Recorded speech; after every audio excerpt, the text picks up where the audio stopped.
அஸ்ஸலாமு அலைக்கும். Hi friends, welcome to A to Z world. எல்லோரும் எப்படி இருக்கீங்க? இன்றைக்கி எதை பற்றி பார்க்க போகிறோன்னா, கணவன் மனைவி சண்டை எப்படி தீர்ப்பது. வாங்க வீடியோக்குள்ளே போகலாம். நான் ஒரு உதாரணத்துக்கு சொல்கிறேன். ஒரு கணவன் மனைவி சண்டை போடுறாங்க. ஒரு கட்டத்தில் சண்டை அதிகமாகல, மனைவியோட வாய்ஸும் அதிகமாகுது. அப்போ கணவன் அந்த நேரத்தில் ரொம்ப அமைதியாக இருக்கும். அந்த மாதிரி இருக்கலை மனைவி என்ன பண்ணுவாங்கன்னா, சண்டை போட்டு பார்ப்பாங்க. அங்கிட்ட ரெஸ்பான்ஸ் வரலன்னு சொல்லிட்டு போயிடுவாங்க. இப்போ கணவன் மனைவியை கண்காணிக்கணும்.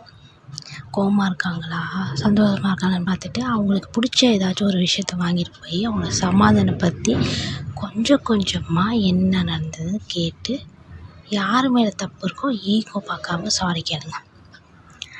அது ஒரு விஷயம். இன்னொன்றும், காலைல சண்டை போடுறீங்களா, நைட்டுக்குள்ளே அந்த சண்டையை முடிச்சிடுங்க. மறுநாள் கொண்டு போகாதீங்க. ஒரு விஷயம். இன்னொன்றும், கணவன் வீட்டு சைடாக இருந்தாலும் சரி, மனைவி வீட்டு சைடாக இருந்தாலும் சரி, இல்லை ஃப்ரெண்ட்ஸு சுற்றி இருக்கிறவங்க இருந்தாலும் சரி, சண்டையை வெளியிலே கொண்டுகிட்டே போகாதீங்க. இந்த 4 செவத்துக்குள்ளேயே வச்சுக்கோங்க. எதுவாக இருந்தாலும் சரி 2 பேரும் மனசு விட்டு பேசி புரிஞ்சுக்கிட்டு இருங்க. ஓகேவா? அந்த மாதிரி இருக்கல சண்டை தீர்ந்துடும். நீங்கள் வெளியில் கொண்டு போனால் மற்றவங்க சொல்யூஷன் கொடுப்பாங்க, சண்டை முடிஞ்சிடும் அப்படின்னு நீங்கள் நினைப்பீங்க. ஆனால் முடியாது, அதிகமாக தான் ஆகுது. ஓகேவா? அதனால் அந்த தப்பை என்றைக்குமே பண்ணாதீங்க. நான் சொன்ன மாதிரி நீங்கள் பண்ணிங்கன்னா கண்டிப்பாக கணவன் மனைவி சண்டையை தீர்க்கலாம். இந்த வீடியோ உங்களுக்கு பயனுள்ளதாக இருக்கும்னு நான் நம்புகிறேன். என்னோடய வீடியோ பார்த்து தேங்க்யூ ஸோ மச்.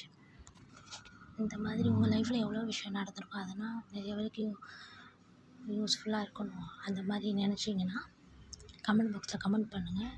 எல்லோரும் பார்ப்பாங்க கமெண்ட்டை அப்படின்னு உங்களுக்கு கொஞ்சம் கஷ்டமாக இருந்துச்சுன்னா என்னோடய இன்ஸ்டாகிராம் லிங்க்கு கமெண்ட் பாக்ஸில் கொடுக்குறது, அதை கிளிக் பண்ணி எனக்கு தனிப்பட்டு பேசலாம். நீங்கள் அந்த மாதிரி பண்ணலை, எவ்வளோ நிறைய பேருக்கு யூஸ்ஃபுல்லாக இருக்கும். அதனால தான் நான் சொல்கிறேன். ஓகே, பாய். அஸ்ஸலாமு அலைக்கும்.